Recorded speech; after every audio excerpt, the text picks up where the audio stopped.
Hi everyone, welcome back to my channel. Welcome to today's video. How you all doing?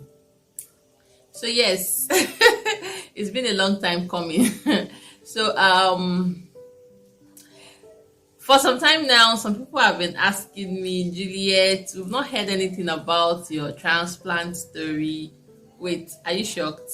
Yes, I actually had the transplant, the stem cell transplant, what you guys popularly know as bone marrow transplant.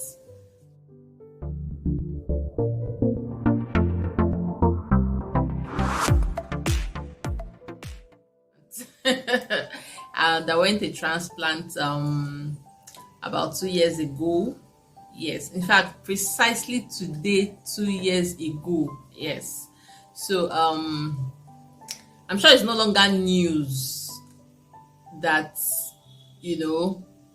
I went through some very challenging time some time ago in my life, and I had to travel to India for treatment, and all the wonderful things, or let's say wonderful testimonies and the wonderful miracles that God did in the course of me getting well. Yes, so I've actually done previous videos which you can find on my channel. You can go back to it to be able to link up to this story. Yes, so around the time when I was about concluding chemotherapy, yes, I actually went through 9 months of chemotherapy. So let's say at the end of the six circles of chemotherapy, yes, that was when I got to know that I was still have to undergo a transplant. Yes, and I recall at the beginning, before I even started chemotherapy, I had to do a bone marrow biopsy. At that point, I didn't know the reason for the biopsy. So it turned out they actually wanted to be sure, or probably they already knew that I was going to undergo that transplant. So they needed to be sure that whatever it was that was happening in my body hadn't gotten to my stem cells. So luckily, they hadn't. It came as a shock to me at that point in time. But then, I had just handed over everything to God and just, allow God do his thing and have his way. So after my 9 months of chemotherapy, that's 12 sessions in whole, and another 3 weeks of radiotherapy, I had to undergo a transplant. I think I had already told the story of,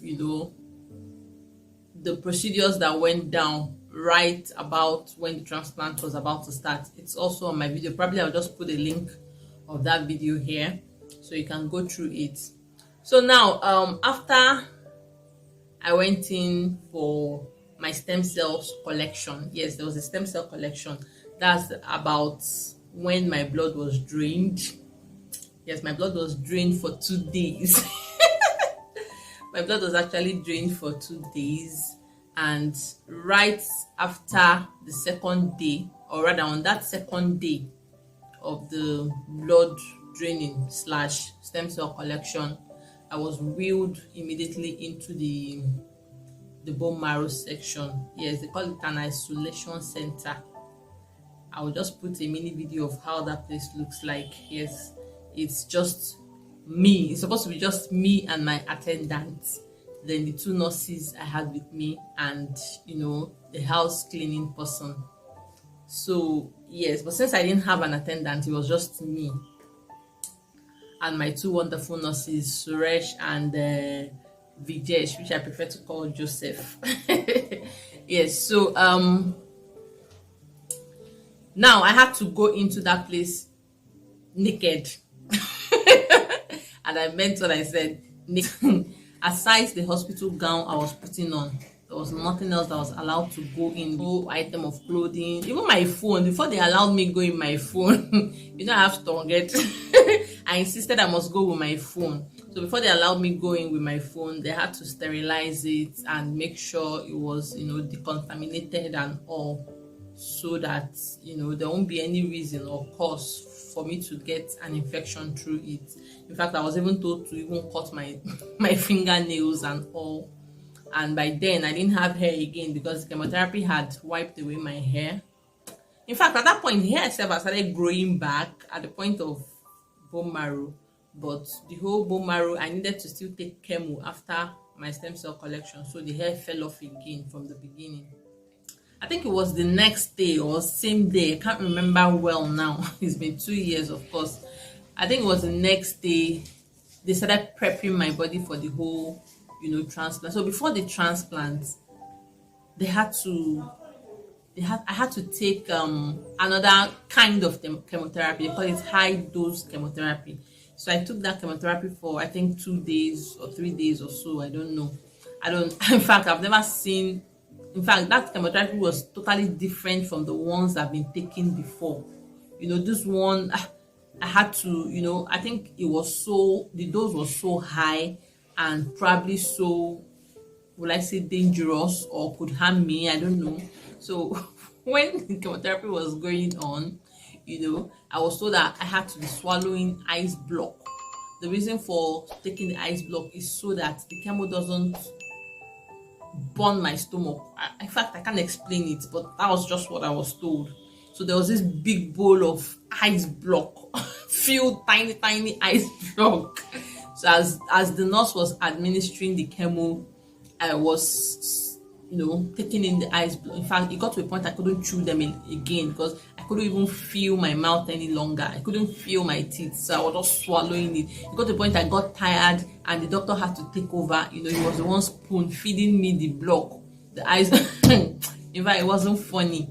So after the high dose chemo, I think they waited for a day or two, to see if my body was going to react to the chemotherapy, because they said from experience, patients tend to react to that chemotherapy because of how high the dose is. Yes, let me put it that way. That's my own understanding anyway. So after a day, 2 days, there was no reaction. The doctors came and said they were going to start up with the transplant. So on the day of the transplant, now remember, my blood had been drained, and from that blood that was drained, they how do I put it?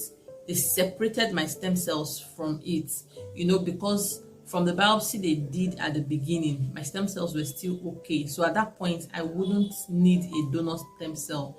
If the sickness had affected my stem cells, at that point I would have needed somebody to donate stem cells to me. So thankfully, my stem cells were still okay. So they were going to give me back my stem cells. So 2 days after the high-end chemotherapy, the transplant started. So I think on that day, I can remember I was given something that looks like lime or lemon. I can't remember very well now. Lemon, yes, I think it's lemon.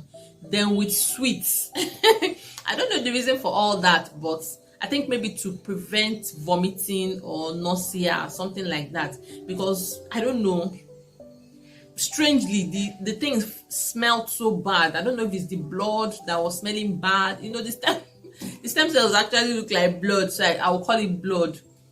It was smelling so bad, so I had to use that. They said I should place the lemon on my nose here while licking the sweet. So I was licking the sweet and I had the lemon on my nose. In fact, I tried removing it, and the smell that hit my nose, now I now understood why they asked me to put the lemon right under my nose. So they administered, the first day of the stem cell went well. I think the stem cell was administered for 2 days. Yes, 2 days or 3 days. I can't remember very well now. Then after that, I think there was another pause. There was a pause to see if I was going to react to it. And thankfully, there was no reaction whatsoever. Everything was going well. In fact, I was even beginning to get bored in the whole place. Remember that all through this my treatment, I never acted like I was sick. I never even let the whole thing weigh me down. I was just, as much as possible, I was catching the fun of my life and knowing that I had this mindset that everything was going to be okay at the end of it. In fact, I was looking forward to going home. So after the transfusion, and I think after the transfusion, what happened now? I had this thing I was carrying on my leg. That was where the whole transplant happened on my lap. I think I did a video on that. You can check it out. I'll put a link of it on top here so you can check it out later. So after the transplant, I think I had to carry that thing for like 2-3 days before it got removed.